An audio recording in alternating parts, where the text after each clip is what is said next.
Thursday, the 25th of April, listener. You're here. Woo! I'm here. Yay. Duncan Alexander's here. Woo! All right, Duncan. Hello. Hello. It's the very blue eyes of Rory Smith of the New York Times.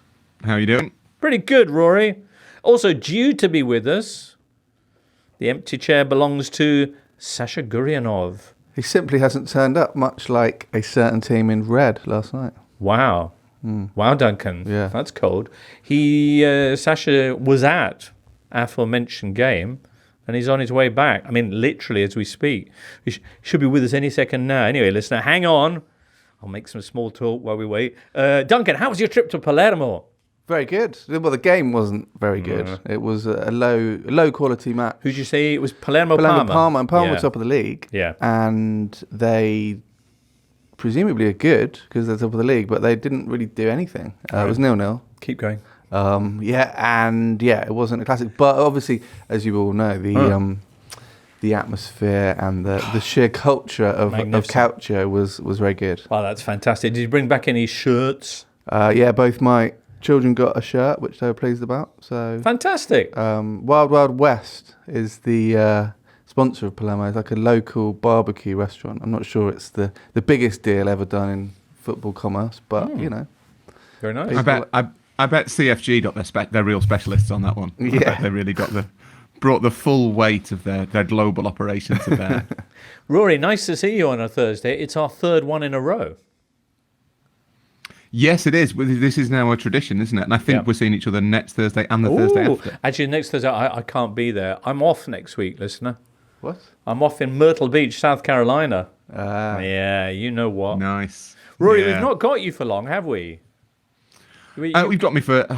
Well, Sasha has eaten into our time, I'm not going to deny that. But you've got Adrian Charles due on this big blue microphone of yours soon. Is coming up, yeah. It's just one of those media mornings. Okay, what are you going to be talking with Adrian about? We are discussing, I believe, the offside trap, although I have just had a message from the producer saying something about the post office, which is not something I know anything about, so I hope it's not that. Right. Both were better in 1925, to be fair. Exactly.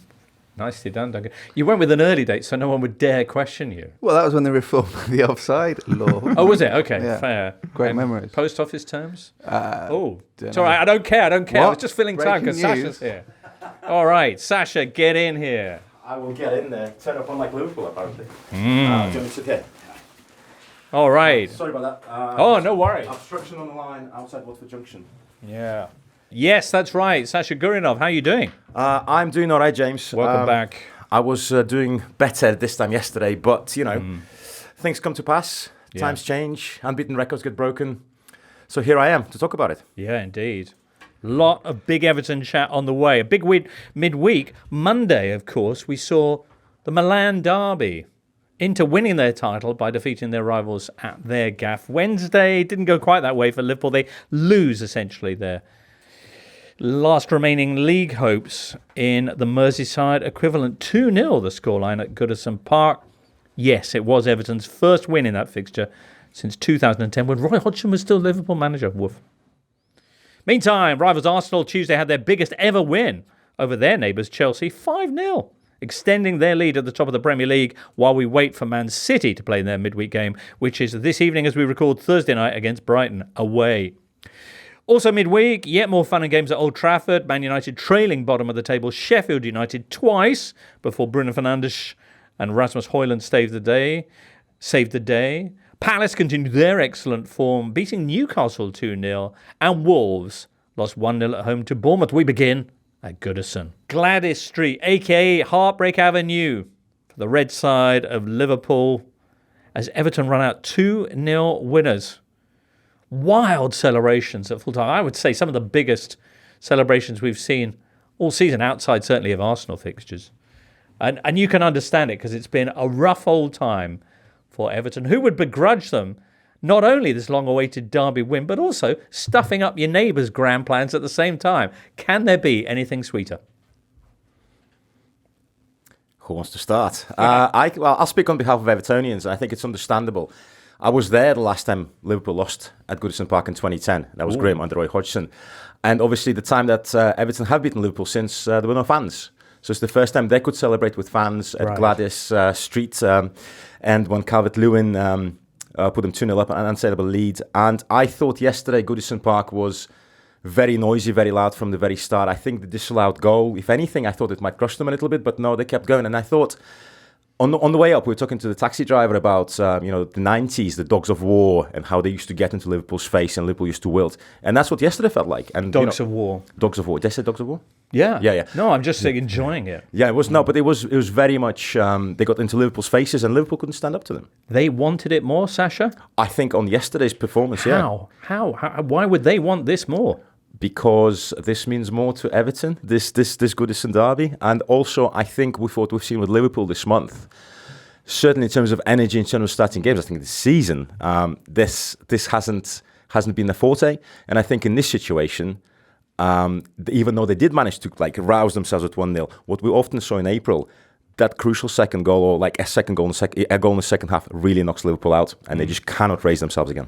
A lot of people pointing to the FA Cup defeat at Old Trafford as the moment where it all went wrong. Maybe we'll come back to that and why that might have been so influential. But in Everton terms, big round of applause for the Toffees and Sean Dyche. In a season in which they were deducted 8 points, they now look pretty safe with, 4 or 5 games still to go. Yeah, they do. And I mean, he switched to wearing a tracksuit at the weekend and kept it for this game. We've got a 100% record. Came into the press conference in shorts. Yeah, well, Really? It's a flex. But yeah, like Sasha said, they started so fast and Liverpool just were blown away. And, we mentioned 2010, the last time Everton beat Liverpool there, but that was the first time they'd led at home to Liverpool since 2013. So, there'll be fans there that probably had never seen that situation even happen. And yeah, they took the lead with the most comical goal of the season in the Premier League. I mean, it was like one of those goals you see Talk us through it, Duncan. Well, I'll take the whole show. It was basically a series of defensive blunders and missed kicks and deflections. And then even when the shot came in from Branthwaite, Alisson jumps on top of it, sort of squirms underneath him, is rolling ever so slowly. Calvert-Lewin launches himself like an Exocet missile to get to the ball. It would have been offside if he'd have got there before. So yeah. Oh, was he? Yeah, I think so. Because Dyche after the game commented, "That's what I want from my strikers. I want him to want it, to get in there." Yeah, it was very, very David Nugent for England. But yeah, obviously the noise when that went in, and a lovely little scene of the Everton huddle and the camera sort of poking its way in, and Branthwaite sort of sees the camera from amid the bodies and just sort of this lovely little innocent smile at the camera. It was nice. Wow. Alisson on that goal. I've not seen many people calling him out for it, perhaps because he is Alisson. What was your take as a noted goalkeeping expert, Sasha? I think this is one of those situations where the shot is slightly scuffed, and effectively Alisson goes over to cover it. I mean, Alisson is trying to go over to cover the goal. Right. Shot is a bit scuffed and goes behind him and just squirms underneath it. I don't think there's anything on the goalkeeper. What I would say is before the comedy of errors, what kept happening in the first half, Liverpool gave away about 4 or 5 free kicks within range. And then it effectively gets launched wide to Branthwaite and Tarkowski, who inevitably win the header, put it across. I mean, there wasn't a chance from Calvert-Lewin earlier, which Alisson actually saved very well by standing up. Exactly the same thing. And this kept on happening over and over. And eventually, I think Everton deserved it because they had a worked routine. And I think the problem with Liverpool was it's like, you can see what they're doing, and they just never adjusted to it. Yeah. Rory, this is an Everton side that not long ago was on a 14-match run without a win. All of a sudden, they've really hit form. Is there some particular reason beyond the tracksuit for that? Well, I think it's really reassuring that in this era of saturation media coverage, when I think so much of the way football is covered is so much smarter than it has ever been, with the data we've got available, the kind of perspective we can put on it, that basically people have decided it is the tracksuit, that sort of superstition still remains. That's quite reassuring. Everton have had a weird season, because if you take the points deductions away, then they have won 41 points this season, which is, it's not brilliant, but it's pretty good, and it is a marked improvement on last season. So you have to give that as a big tick to Sean Dyche. But then they didn't win a game between December and March, and during that time they were really genuinely poor. And I think both of those things have kind of been overlooked a little bit because of the points deductions. That has been the narrative of Everton's season, with the ongoing kind of mess of the prospective takeover by 777 in the background. It is quite hard to know how to, this is really pretentious, to parse Everton's season. I'm not quite sure whether this has been a good season or a bad season. If you're an Evertonian, leaving the financial stuff aside, what do you make of this team? I think what last night showed is that if you can have a kind of determined, gritty, dogs of war, as Sasha says, type performance with that physical presence of Tarkowski, Branthwaite, Calvert-Lewin, and that harassing Harry in midfield in Garner Gay and James Garner, there is a team there.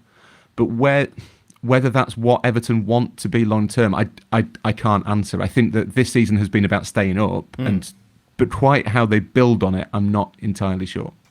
Toffee's future clouded with so many questions. As for Liverpool, their recent run has been 4 league games with 1 win, 1 draw and 2 defeats, an FA Cup exit and a Europa League exit at the hands of Atalanta. So, Sasha, a lot of people pointing to the kind of bizarre in some ways defeat in the FA Cup against Old Trafford. Is there a particular reason for that other than maybe with Liverpool were powered by a self-belief that was punctured that day? I think, I mean, mind over matter, and physically and psychologically, I think that extra time at Old Trafford took them to a place they really didn't want to go to. Right. But I think, I think, Duncan, you made the point. Giving up 1-goal leads and having lots of comebacks eventually will bite you. And I think this is what happened with Liverpool. And I think after the break, what we saw, I think the game that probably really messed them up was the Sheffield United game, because they ended up going so deep in it and leaving so much out there, so much emotion physically, particularly Alexis McAllister, that when it came to conceding that goal in the second half at Old Trafford, this is like you could see the whole team drop. That was the game before Old Trafford, was it? Yeah, it was the midweek. And, yeah. I mean, yeah, it's a really good point. I mean, the last team to have the most comeback points in the season and win the league were Manchester United in Ferguson's last season, which shows, a similar sort of vibes. And you could argue that this, in some ways, is good, not in the short term, but the new Liverpool manager doesn't have to come in like Moyes and take over a team that are league champions but probably aren't deserving to be league champions. And we saw it with Arsenal last season. They had all those emotional comebacks, that Bournemouth game, and it did catch up with them in the end. I think to win, you look at all the title winners, nearly all of them, even Leicester, they all had a level of control and calm all the way through, and I think it's an underrated. And even with Leicester, I remember it boiling it over for a bit as well. I mean, they were really seriously under pressure, but there were so many 1-0 wins that would churn out that weren't that close. What it was with Liverpool, feels like too much emotion has gone into it. And one of the statistics that's finally gone against them is, like, for me, to challenge for the title, you have to beat the rest, as in the teams outside the big 6. And they've lost 2 over the last 3 against those teams, and this is what really messes you up. I would agree, James, with your basic thesis in a way Sasha cruelly rejected. That I think that something happened in the cup game at Old Trafford that Liverpool seemed to Liverpool went into the season not really expecting to challenge for the title. That wasn't what Liverpool's job was this season. And over the course of the first few months, they built up a head of steam, and then Klopp announces his resignation in January, late January, and that does seem to kind of emotionally power them for a couple of months. There was always a risk that they were going to get found out, as Sasha says, that they would revert to the mean a little. Their general lack of. They're not a smooth running machine as Arsenal or City. That's abundantly clear from their performances. But they seem to be building up a real head of steam. There was a lot of emotion. There was a sense they're always going to score late. They're 3-2 down to Fulham with 10 minutes to go. They win. Right. And then they go to Old Trafford. They create a load of chances, miss most of them. They still score 3 times, and they lose in the FA Cup. And I think that seeded doubt into the strikers in particular. That seems to have knocked the forward line completely. But the team as a whole, it was a bit like the spell wore off after that game, and I don't think they've been the same since. Sasha's right. They squeezed past Sheffield United. They squeezed past Brighton. It just seemed to be that they maybe looked around and thought, oh, actually, maybe we're not quite what we thought we were. Oops, there goes gravity. I mean, there's a number. There's so many points in the last few months you can point to. There's obviously the Klopp announcement. There's the announcement Michael Edwards is coming back. There's the point when they're playing loads of youngsters and everyone was like, well, this is where they're going to slow down. But actually, they played really well. And I know a lot of Liverpool fans were annoyed that, say, Jadon Downs didn't come on last night against Everton.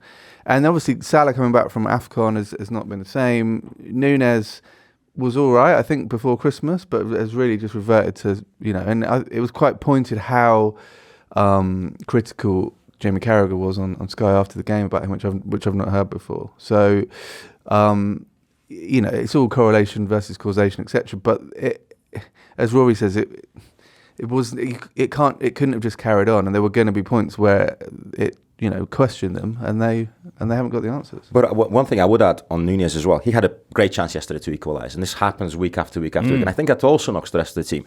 Klopp actually said why Dance didn't play yesterday. Because he basically said, excuse me, he was drafted in last minute, and he said, I'm not going to put him up against Tarkowski and Brathwaite. I can't do this to an 18-year-old. That's basically what he said.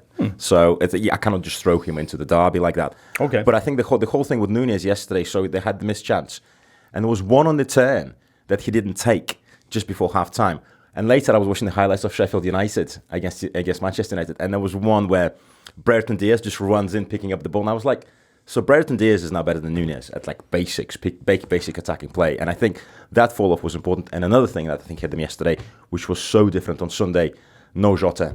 Jota just added some cohesion to forward play, even though they ignored him a lot of the times on Sunday. And he wasn't there. His presence wasn't there. His gnarliness wasn't there. But he's never there. That everyone every time he comes back and he scores, and everyone posts that. Look at his conversion rate. He's elite. It's like, yeah, but look at his game completion rate.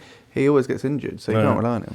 Sash, do you mean the one that Nunez ended up laying back for Salah? Yeah, exactly. Yeah, he should have turned and taken it. On the TV, he didn't get nearly enough criticism for that, because that was it was actually a rare bit of poor defending from Everton. The centre halves just split completely, and Nunez made the right run. Alexander-Arnold picked him out with a perfect ball, which Alexander-Arnold did 3 or 4 times last night before fading after about an hour. And Nunez did not look as though it was a simple thing to do. He did his run, just keep running, take a touch, put it in the corner. He got a lot more criticism for the one that he put straight at Pickford, which I actually think was a relative finish. And that was the crucial period in the game, because between the 2 goals, Liverpool played quite well going forward, which sounds like it was missed as copium online. But between the two goals, they created about half a dozen really good chances. Their XG was way higher than Everton's.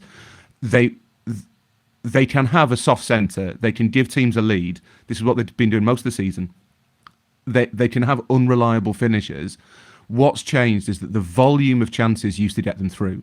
They would create 15 chances in a game, and they'd only score 3 of them, but that was enough. Now they're creating 6, 7, 8 chances. There were a couple even after the second goal, when Liverpool were generally quite poor for the last half hour. They looked totally devoid of belief, and they are taking none of them. And you can't have both of those things. You can't have a defence that gives the opposition chances and an attack that doesn't score. Particularly when you're facing the Dogs of War, featuring Dominic Calvert-Lewin. Daniel Calvert-Lewin. And Jared Brathwaite continuing his remarkable upward trajectory. Well done to Everton on this epic and historic win. Duncan, seems like you're shaping up to throw in something else possibly about Liverpool. But I wanted to mention this week's exciting news about their search for a man to be on their sidelines pointing and shouting next season. It looks like they feel like a bald man from the Netherlands is the answer. They're apparently going to go for slot early, which is interesting given how much they hate 12:30 kickoffs. But a lot of people have tried to make something of that. Few have done as well as you have, Duncan. There you go. Arne Slot, who you'll know, listener, won a remarkable Eredivisie title last season with Feyenoord and currently has that side second behind the equally remarkable PSV this season in the Netherlands, and whose attacking style of play and track record of developing young talent, I feel, Sasha, is a great match for the Merseyside Giants. Yeah, he turned down Spurs last year as well, I read.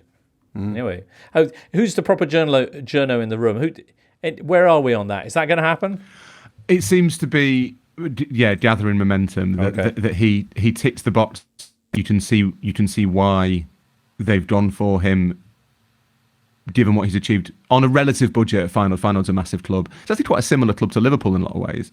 But I think their second league title this century, much smaller budget than either Ajax or PSV. Second this season, but with more points than they got last season. Just PSV have been remarkable. Dutch Cup, final of the Conference League. He annoyed Jose Mourinho. These are all ticked. The problem that he's got is the problem that anyone who wasn't Xabi Alonso is going to have, which is that it feels kind of underwhelming after Klopp. There is such a long shadow to Klopp. Fans had such a bond. And also Sasha might have a different perspective on this, but I think that Liverpool's last 8 years have required a lot of energy from the fans. There's been a lot of belief. You've had to do a lot of believing because they've won a lot, but they've also come close to winning a lot and not won it. It's been an emotional roller coaster in a lot of ways, a really fun ride, but that's quite tiring. And I do wonder what happens if, kind of come October, Liverpool have made a decent start to the season under Klopp, sort of won 6, drawn 2, lost 2. They're 4th. Do the fans have it in them to kind of go again? That's the big question, and I don't think anybody out there other than Alonso, of course they do, would have been able to ride that. Of course they do. Well, an anagram of yawn is YNWA. Amazing. I was thinking more. What are the headlines we're going to see with Arne Slot? You're saying early slot. Yeah. Sasha, you're probably feeling like slot machine for the good games. No, I'm thinking about Jota the Slotter. Jota the Slotter. All right. But on Rory's point, I think there is a resignation. There's going to be no one like Klopp, but maybe people need a bit of an emotional rest. But I think everybody's expecting a downturn next season, which kind of makes everybody quite sad because there's been a downturn. Should have been next season, not at the end of this season. Wow. But it's the thing about good times. There's bad times as well. Yeah. Sunshine and rain. Anyway, Brighton play City tonight. Arsenal. They had a big win. We'll talk about them next. Woo! Arsenal. Their title race still very much alive. Blistering form in their derby midweek with Chelsea, are racking up 5 goals against the hapless Blues, a.k.a. Cole Palmer FC. It's the biggest ever victory over their neighbours in blue. We need to talk about Kai Havertz. How about Kai Havertz and that first goal, exactly the kind of goal? Did you think he was going to finish? Yeah. Did you? Yeah. Because he scored lots of goals of late, but that was such a clinical striker's finish. He was interesting. I was at the game and he played an interesting position. Michael Cox wrote this week about him and Odegaard almost playing as dual 10s. And he was so confident in the first half. It was like you could tell he was really relishing playing Chelsea, and you could obviously when he scored there was absolutely no chance there was going to be a muted celebration. And I was thinking, because obviously the whole ground other than the Chelsea fans were singing the Kai Havertz song, which has really caught on, and it's Could you sing it for us, Duncan? Well, the key end bit is 60 million down the drain, Kai Havertz scores again, and people enjoy saying it. But what I was can I tell you who doesn't enjoy saying it? Who? The Chelsea official Twitter account. Yes. Did you see this? So 1-0. They post, Trossard makes it 1, White makes it 2, says Chelsea FC, and then Havertz scores his first one, Chelsea FC say, goal to the Gunners. Havertz gets another, Chelsea FC say, goal to Arsenal. And then White scores again, and Chelsea FC write, White scores again. What's the difference between those? Anyway, sorry, you were making a... But I was thinking, it's actually quite rare for a player to move between big clubs, especially a striker. Right. It happens, I guess, more in Italy or historically. And so you don't actually get that opportunity really for a fan base to really sort of rub it in with another fan base, a rival fan base, about a player that they used to own. And it was quite a special moment, I'd say. He's scored and assisted 11 goals in his last 10 Premier League matches. Why should Chelsea be so sore about Havertz moving? He didn't push for a move, did he? They just sold him. And they spent the first half of the season. Yeah, that's where the 60 million down the drain comes from. So Yeah. If you're going to talk about X million down the drain, it was interesting that this game also featured Mudryk, the player Arsenal could have got, against Trossard, and not much question about which one is more effective. And Cucurella, a fullback from Brighton, versus Ben White, etc. There's a lot of sort of sliding doors between these two teams. I thought Mudryk was actually all right for the first half, but Chelsea had just...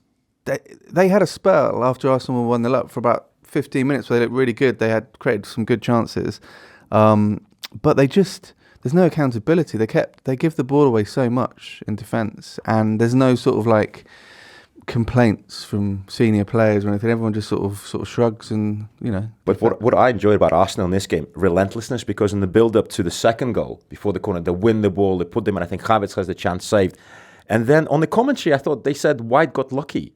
But I thought he moved exactly where he was supposed to move for a layoff, which didn't quite happen. So I think they have a lot of these things figured out. And also, like the lack of ownership, especially in midfield. So you have Partey, but you have Rice. Rice was just bossing the game himself. And also for that Havertz goal, it's the Ødegaard ball, the two false stands combining. It was absolutely gorgeous. A lot of Chelsea fans would say that lack of ownership is exactly the opposite of the problem, of course. Were you entertained with the news that Anne Hathaway is a major gooner? Did you see this? Do you know what? Given how culturally pervasive the Premier League is, this stuff shouldn't be a surprise anymore. But there is still a bit, where you sort of think, oh wow, Anne Hathaway likes football. That's amazing. She likes English football. She's heard of Leandro Trossard. Yeah, and she knows that they had a rough week. She's clearly emotionally invested in them. Yeah, it feels like you're being validated. Do you know what I mean? Like your life choices are being validated. Yeah, I know exactly what you mean. Obviously, she was in Interstellar, and any Arsenal fan going down to a planet in 2004 popped back up 10 minutes later and seeing them challenging for the title doesn't realise 20 years have gone past. Yeah, so true. Well, we've cited Havertz and his amazing confidence now. Looks like Arteta has unlocked the enigma of Kai. Martin Ødegaard in brilliant form as well. Ben White as well. I mean, David Reyes now got the Golden Glove. Yeah, nice, really. Plus, I think he's 4 ahead of Pickford, with 4 to play effectively. So and it's good to see him come good as well, because he had the problems at the start, and now he's solid. Gunners have won 7 games this season by a margin of 5 goals or more. So winning a game by a margin, not just scoring 5, but by a margin of 5 goals or more, and they've done that 7 times this season. That's extraordinary. But they've also failed to score in as many games as Liverpool and City combined, or maybe not now. Liverpool didn't score against Everton, but that's what, if they don't win the league, that's what will cost them the games where they, like the West Ham game at Christmas at home, where they had about 4,000 shots and couldn't score. So top of the league for now. We're waiting to see what happens in Brighton, Man City. In the meantime, what of Chelsea Football Club, to give them their old name? We'll all have seen the young Chelsea fan holding up that cardboard sign towards the end. I don't want your shirt. I want you to fight for ours. It's especially good penmanship, I felt, on that sign for an 8-9-year-old. Feel like there's a little bit of a... Like those people on social media who make up anecdotes that their children have said. Yeah. Dearie me. But yeah, rough times for the Blues. And you don't quite see how they get out of it. When Havertz scored his second, I started to try and work out why Chelsea sold him last summer. I know that he'd been kind of underperforming a bit and they weren't quite sure what he did or what he was meant to be. But it did seem even at the time like a bit like, well, hang on, Kai Havertz is not the problem in this squad. And also he scored the winner in a Champions League final for you. Like, does that not count for anything?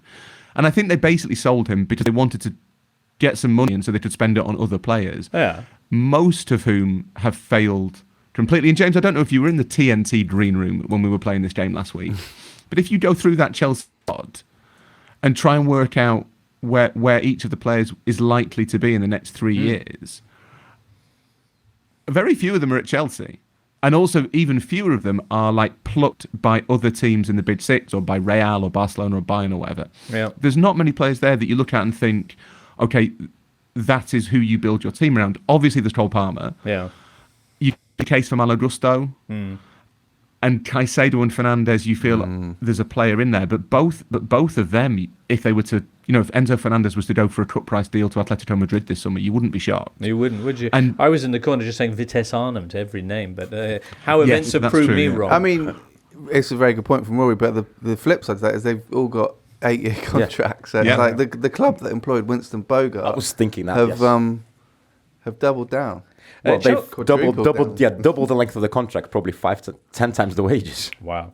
Chelsea set a new club record for most goals conceded in a Premier League season. Wow. Which is mad because and there's in the still 90s, 6 games to go. Yeah, and in So the they could 90s they smash were it. bad. Yeah. Yeah. Like the Dave Webb era, the Ian Porterfield season, this team has conceded more, and that is... Also, they're 30 points behind Arsenal now, which is just extraordinary. Wow. Chelsea face Villa this weekend. Villa, who are currently 4th and trying to fend off the challenge for the top 4 spot from Tottenham, who are, as it happens, Arsenal's opponents. That's Sunday at 2 o'clock. Today, listener, is the 25th of April, 2024. On this day, 20 years ago, what happened? 25th of April, 2004. Arsenal won the league. At That's White Hart Lane. correct. The last time, yes, it was at White Hart Lane. How about that? Wow. Okay. Funny game that, because Arsenal were 2-0 up, and everything was going. And Spurs, it ended 2-2, so it was a kind of minor Spurs. Well, we didn't lose, and might have nearly ended the unbeaten run. But if your arch rivals win the title at your ground, it's hard to shrug off. The other thing that's really important from Tuesday night, I think, is the goal difference. Because I think Arsenal's lead on City is now 12 goals, which is even for City is quite a lot. City obviously have 2 games in hand. We're recording before they play Brighton. Arsenal have a 4-point lead, but because of the goal difference, it's effectively 5. So that is kind of saying to City, look, you have to come and take this league title from us. And that does put pressure on City that they haven't necessarily had to face in that many title challenges before. You have a team who are ahead of you on points until the last week of the season, assuming everyone wins all their games. Right. They're going to go to Spurs knowing they have to win that game. You Spurs tell will have something Pep, to play he's for. still got to go to Spurs and get something. But I think that like scoreboard pressure is a different type of pressure. It's not that City will be ahead every weekend. They're going to be, if Arsenal win all their games, City will be behind in the table until the last week of the season, and that does put you under a certain amount of stress. Indeed. All right, well, Sunday night we'll be doing a brand new Totally Football show, rounding up all the drama, not just what happens Thursday between Brighton and Man City, but of course North London Derby and all the other stuff that's happening this weekend. Duncan? Just to Rory's point about goal difference, Arsenal are the top scorers this season and have the best defence. Only 2 teams in English league history have had the best defence and the best attack and not won the league. Right. The last of whom was Spurs in 16-17. So there's precedence all over the shop. Excellent. And speaking of goal difference, next up, let's move on to another club that's actually got a positive one. Manchester United. Yay! Coming up next. All right. Man United facing bottom of the table Sheffield United on Wednesday night. We said on Monday, looking ahead to this, that at home to a historically bad goal conceding side, what could possibly go wrong for Man United? Plenty, as it turned out. The Blades leading twice at Old Trafford through Jayden Bogle and then Ben Bertrand Diaz. Credit, though, to United, who, to be fair, were the better side, probably throughout with a couple of lapses. At least that's the way Ten Hag saw it. Credit as well to Bruno Fernandes, who has once more become one of the Premier League's most essential players, no? Creating all the chances for them. 9 chances this game. His ball for Rasmus Højlund. Wow. Wicked. His goal. Wicked His goal as well. was wicked as well, yeah. But I like the assists more. Just because it kind of sprained my brain to watch it, It wasn't what... Player runs up, take a shot from long range, applause. But for him to cut that ball back at that angle, I thought was deeply impressive. But that was just me. What did you like, Rory? Were you able to see any of this? It wasn't on telly, of course. It was not on telly. No, I think it's typical of Manchester United that in the biggest gimme fixture of the season, all due respect to Sheffield United, they managed to somehow make that kind of embarrassing as well, or certainly have moments of embarrassment. The next... Do you know what? I really want to say, the next 4 games are really important for Manchester United to set the tone ahead of the summer. But they're not. Like, who cares? Like, they're going to get rid of the manager. I feel a bit sorry for Ten Hag, but it's really hard to make a case that he should stay. Are they going to get rid of him? If they can... I think if they can find someone who just about fits the bill to replace him, I think you have to. The music keeps ending and the chairs keep getting fewer and fewer. We talked about Arne Slot. Ruben Amorim apparently is not enamoured of the West Ham proposal, but Xavi's decided to say it. Barca looks like Ranić, in case they wanted to go down that road again, is going to be going to Bayern. Any other big... So maybe you look at... I mean, the one that you'd look at and you think, actually, that's maybe not a bad idea for Manchester United is Thomas Tuchel. Oh, yeah. I just don't see, given the regression United have had this season, how you keep Ten Hag on. So kind of what happens in the next 4 games is, it's not immaterial. It's not like Ten Hag can decide his future. It's the players will be thinking about whether they're staying, whether they're going. Some of them might want to stay, some of them might want to leave. They might as well just go and have a load of fun, Manchester United, to be perfectly honest, because ultimately they're not getting into the Champions League. They'll finish in a European spot in a competition they don't really want to be in, but then will take quite seriously when they're in it. So, yeah, it's kind of free and easy to an extent. Like, they've got Burnley at some point. I don't know, it's this weekend. It's this weekend, yeah. This weekend. And, like, do you know what? Go and lose 5-4 to Burnley. You might as well. Yeah, Could forget happen. playing the kids, play the veterans, get the class of '92 out. Burnley have only won once at Old Trafford in the last 61 years. But look at their run of form. Yeah. They stopped Yep. conceding. They replaced the goalkeeper with like an experienced goalkeeper who then made 2 howlers. But they're still in decent run of form. Yeah. 3 points from safety. Yeah, I mean, Just playing think. against this United, but that's the thing though. It's like Sheffield United stayed in this game until the last 10 minutes. So I think, Chris Wilder can go away from there and go, stayed in the game against Liverpool, stayed against United. But this also gives hope to Burnley. Can I ask the big question about this? How many shots did Man United concede? Just 10. Just 10. Just 10. Sheffield Win. United. By the way, credit to them because they have now broken the record for most goals conceded in a 38-game Premier League season. They're up to 92. 100 is so on. close. So close. I mean, so close. it's all I want. It's all I Well, want. you know what? You might want to watch Newcastle Sheffield United this weekend. They're 8 points from Swindon's 100-goal record. Last time, they're on 92. The difference is 8. Last time they faced the Magpies, back in September, what was the scoreline? 8-0. 8-0. I mean, I don't want it to happen in one game. I want it to Yeah, just spread eke out. it out. I want to. Well, here's another thing you might find interesting, Duncan. All due respect to Sheffield United. The highest aggregate score that one team has achieved over another in a Premier League season, aggregating Both home and results. away Yeah. results, is 12-0. City against Watford. Very good, Sasha. That was an 8-0 and then a 4-0. As I mentioned, the Magpies have got a 8-0 from September's clash at Bramall Lane. If they could get a 5-0 here, that would be the most dominant performance against any one side in Premier League history. But I'm looking at this because I'm as invested in this as Duncan is. Like, I think it's wonderful if they concede more than 100. Yeah, So they have. Sheffield United fans, I do apologise for this deeply disrespectful No, I mean- take on you. Well, They'll make history. Yeah, it's history. People remember It's Derby history. 07-8. They Yeah. remember Swindon. They don't. In you a know. good way. Barnsley, they went down, but no one really remembers them because they didn't do. Oh, got 3 men sent off against Right. Liverpool. Wow.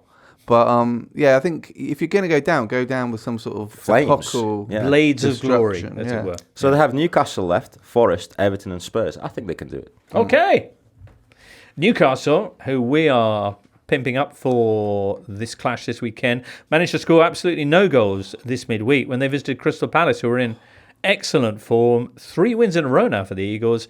And Jean-Philippe Mateta with both goals in this one. Come on, Sash. Oh, I love it. Like, I love what Palace have done, what Glasner has done. Because if you What's watch, he done? So against Liverpool, they scored that goal, which 20 passes, like everyone knows well, and very geometric. I like it, geometric shot passing. And then you have players like Olise and Eze in this excellent system. And then you have someone like Mateta. So I went to see Arsenal Palace, the 5-0 in January, and I felt so sorry for Mateta. Because nominally, he was supported by 2 guys next to him. But formally, he was somewhat up the pitch with like everyone else behind there, just chasing shadows, maybe the odd long ball. And you could see it was such hard work. And it's definitely, as we have found out, there's a very good striker in there. But when he's stuck in a system that's just soul destroying, it was so hard to watch. So I'm so pleased for him. 7-7 now. Yeah, 8-9 for Glasner, and for contrast or for perspective, under Roy Hodgson in 79 matches, 11. That's under Hodgson and Vieira. Yeah. But they found the system for him, and also like it's beautiful, like the opener that he scored, the way Eze kind of plays it to Mateta, lays it off, spins off. It's just like a beautifully constructed goal, and I think maybe now they have a chance of keeping someone like Olise and someone like Eze in the team. Maybe they don't need to leave anymore because evidently the football they're playing is interesting. And I think Palace fans are reacting to it. I'm certainly, like, as a neutral observer, looking at it going, this is just great. Because a lot of these players, I think, have suffered. But it was funny because this time last year when Hodgson came back, weirdly, he did let them run free. But it was a bit like run free. Here it's and more then systemic. in the isn't it? summer, he was like, I'm not having that. And then, it was a grind. This is weird because normally I don't have any opinions on Crystal Palace, but I do now have 2 opinions on Crystal Palace, which I'm eager to share. The first is, I think when they made the change, Hodgson for Glasner, most people probably accepted, okay, look, it's probably time for Roy to go, but maybe this is the wrong time to do it because, they're in a relegation battle. I actually think it's a really good example of why you should change a manager in that situation, because Glasner will have effectively 6 months with the squad to get his ideas across, his methods in, and he can then use the summer to address actual problems rather than coming in like, just they were never going to get relegated.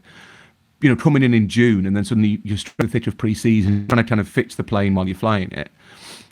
And the other thing that I don't have an answer for, but really interests me, is how has Glasner been able to institute a style of play change so quickly and so effectively when you look at, say, Pochettino at Chelsea? And it's really hard to see any impact of Pochettino's football whatsoever at Chelsea. Why is it that in certain circumstances managers can come in and say, do you know what, we're just going to do this now, and the players go, yep, fine, and other times managers seem to sort of thrash around for months trying to make the slightest bit of difference. Is it because Palace are a group and they're a more humble set of players who are more receptive to ideas? Also, maybe guys who see the huge difference that they spent years maybe a year or two under the previous system, and now this guy comes in, it's like everything begins to make more sense. They also had the return of several key players, which is not something that's happened to Pochettino at Chelsea. But if you want to use, I guess, another example, the incredible input that Thomas Tuchel had on his arrival at Stamford Bridge, totally changing. And Postecoglou at the start of this season as well. Yeah. But then, everything's in flux. Yeah. I mean, it's a tricky business. Well done, Bournemouth. Sasha. Also, my example also of one player who is probably a bit of a workhorse, Will Hughes. He's evidently playing differently under Glasner. He gets to go forward more, he gets to create more, but also, I loved watching the highlights yesterday, you could still hear him thudding into challenges, because that's what he is. But again, expanded on his repertoire, if you like, now. Magnificent. Bournemouth were 1-0 winners at Wolves. Antoine Semenyo with the only goal, moving Bournemouth into the top half of the table. Wolves, once again, left ruining some controversial VAR decisions, particularly on the Hwang goal.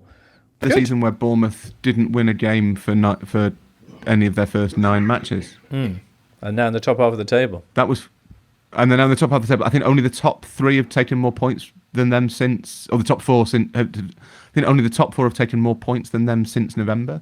Really? Iraola very quietly has done an extraordinary job, certainly since November and over the course of the season, and maybe should be getting more praise for it than he is.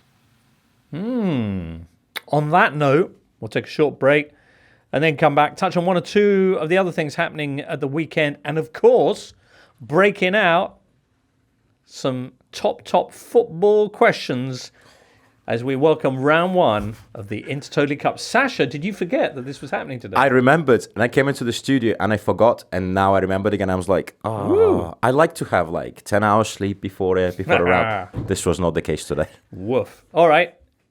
Loads of games this weekend in the Premier League, aside from the North London derby and Newcastle Sheffield United. You got Liverpool at West Ham, who are not in the best of shape neither.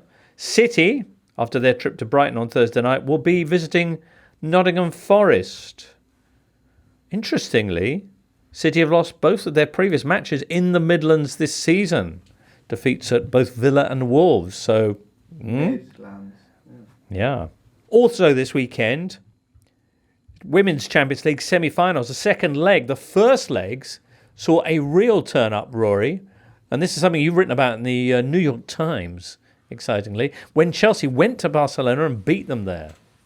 Yeah, well, I've written about it for the New York Times. The New York Times hasn't yet published it. It is waiting. It's ready, James. Well, they better get it out by Saturday when the second leg happens. They really had. No, I went to Barcelona a couple of months ago to write about kind of what I think is the most important element of the kind of incredible success they've had, which is that there has been this massive transformation in the number of girls playing football in Catalonia, not just in the city of Barcelona, but they've doubled the number of registered players. They've got double the number of teams.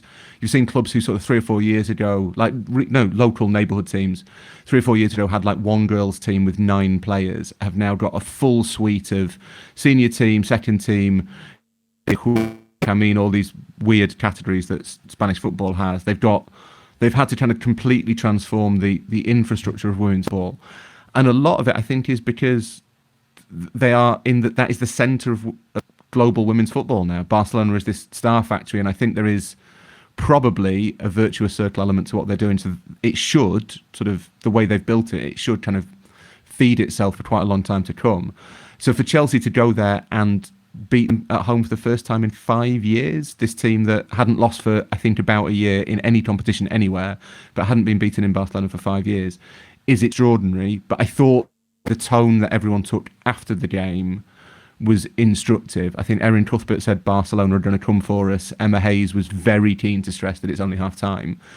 Barcelona are the best in the world. They have an absolutely ridiculous array of talent.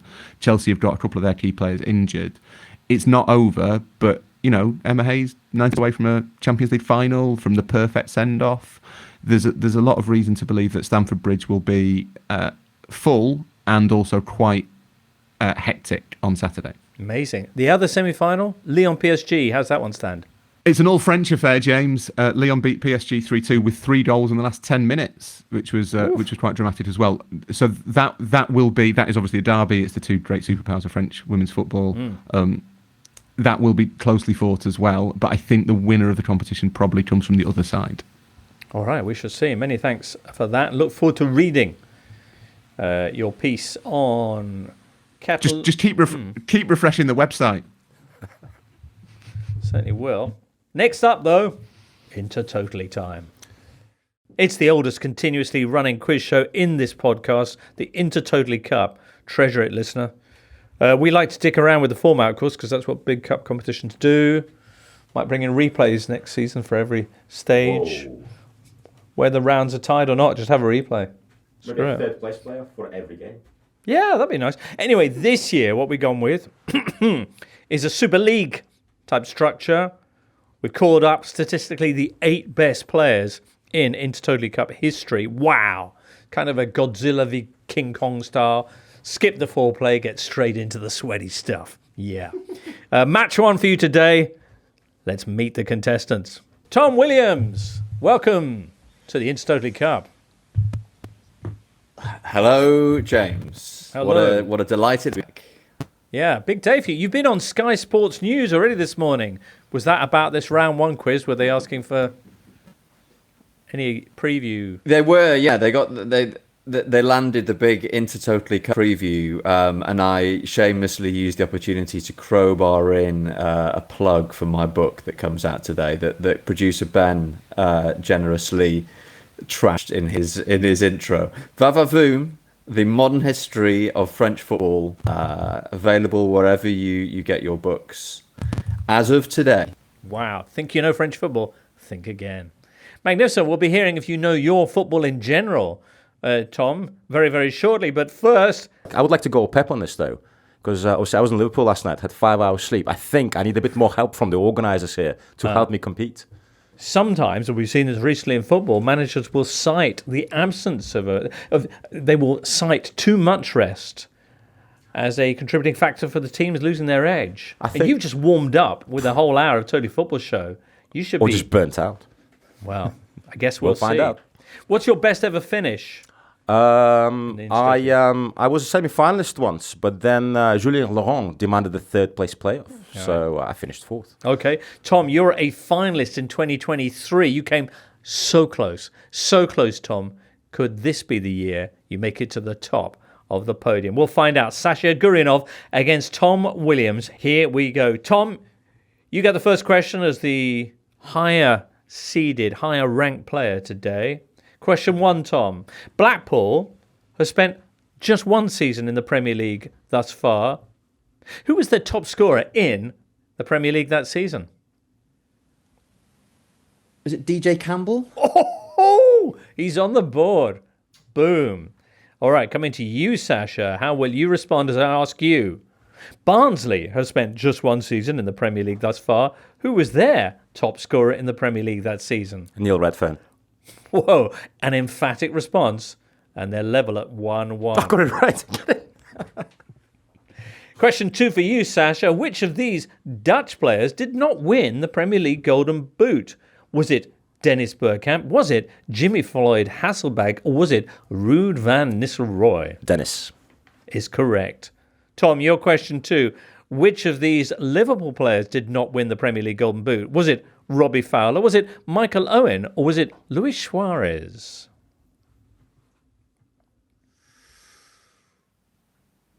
Robbie Fowler. Is correct. 2-2. Oh, my word. What a match one we're having. This new Super League format really paying off so far. Tom, question 3 for you. What was unique about Manchester City's first 9 matches in the Champions League this season? They scored 3 goals in each. Is correct, and you just scored 3 correct points. Boom. Sasha, your question 3. What record did Manchester United break in the group stage of the Champions League this season? Most goals conceded. Most goals conceded By an English team. Producer Charlie's given that the thumbs up. Whoa. Sorry, Tom. It's been accepted Controversy by here. producer Controversy. Free seems. Is it going to the VAR? I feel like there might be. Atwell says fine. There might be a review here. He's only had 5 hours sleep, Tom. Have a heart. Have a heart. 2 goalkeepers share the record for the most clean sheets at a single European Championship tournament. Can you name one of them? 2 goalkeepers, most clean sheets at a single European Championship tournament. Probably not, but let me have a think.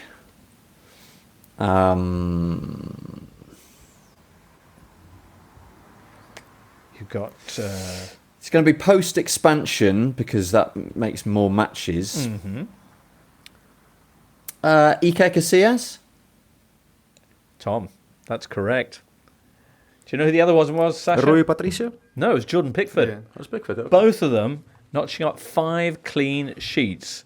Wow, Tom, got to say that was impressive. It's very good, Tom. Very impressive indeed. And it's really put the pressure on young Sasha here as you lead 4-3. Spain hold the record for the most different goal scorers in one single European Championship finals game when 5 of their players scored at Euro 2020 against Croatia. Can you name one of the 5 Spanish players that scored in that match? This is where the brain fog descends. Euro 2020. Euro 2020. Just recent. Spain. Held in 2021. 2021, exactly.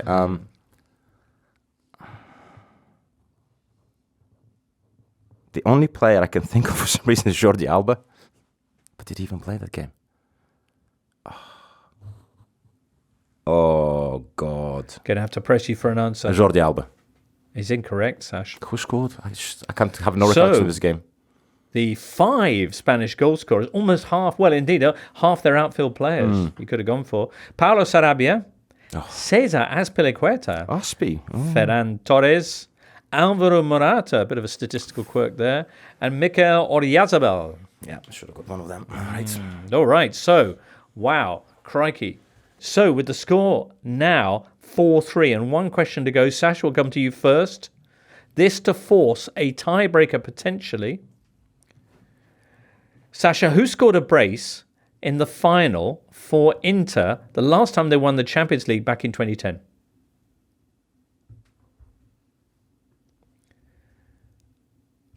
That night at the Bernabeu. Yeah. Who got a brace for Inter?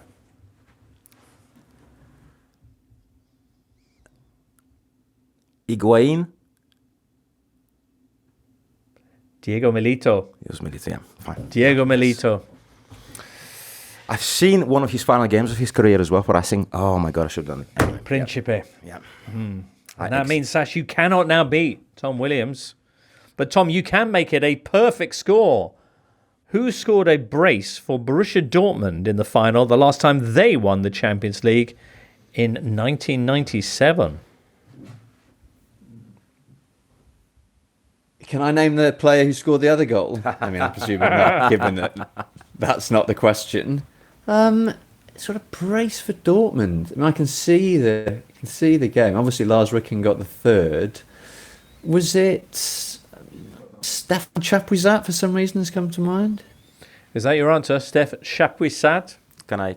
I mean, it doesn't matter, is it? So yeah. Sasha? Karl-Heinz Riedle? Of course it was. Karl-Heinz Riedle. That's what we should have gone the other way around. And then we would have had a tiebreaker and yada, yada, yada.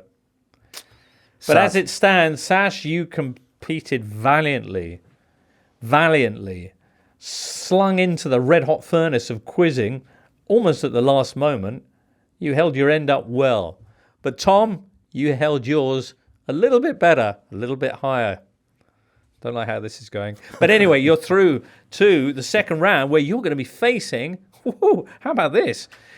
Either Daniel Story, who won this in 2022, or the player who beat you in the final just last year, Producer Charlie. Producer Charlie, a.k.a. the regime team. I mean, two big hitters. You know, if you want to win this thing, you've got to beat the big guns. So I say bring it on. Bring it on. Yes. All right. Fantastic. Congratulations, Tom. Many, many thanks for calling in on this busy day. And best of luck with the launch of Vavavoom. And we'll catch up with you again on match day 2, if not before. Sash? Well, yeah. I should have got them both. But on a better day. But not every day is a perfect day, James. No, that's so true. That's so true. Sorry to add to your miserable week, though. 'Cause really, yeah. No, I had a pretty good start. All right. Where are you going this weekend? This weekend, I'm going to West Ham Liverpool. Ooh. 12:30 kickoff, the favourite. Suddenly, there's like a few tickets available for this game after yesterday. Right. Well, I hope you enjoy that. Many thanks for being with us today. Duncan, thank you for your participation and illumination. Rory is already off on 5 Live. Maybe you've already heard him, listener. But it was great having him on as well. And Tom there with that fantastic performance in the Cup. We're back Sunday evening, as I mentioned, listener. Do hope you'll be joining us. Many thanks for being with us today. Also to Liam and Charlie in the booth. For now, from all of us here, it's goodbye. The Totally Football Show podcast is available 3 times a week, bringing you all the football news you could reasonably be expected to care about. We've got views, we've got stats, we've got analysis, we've got some of the best football writers around, and the whole thing is absolutely free. So have a listen on Spotify or Apple Podcasts or all the usual places by clicking on the link below.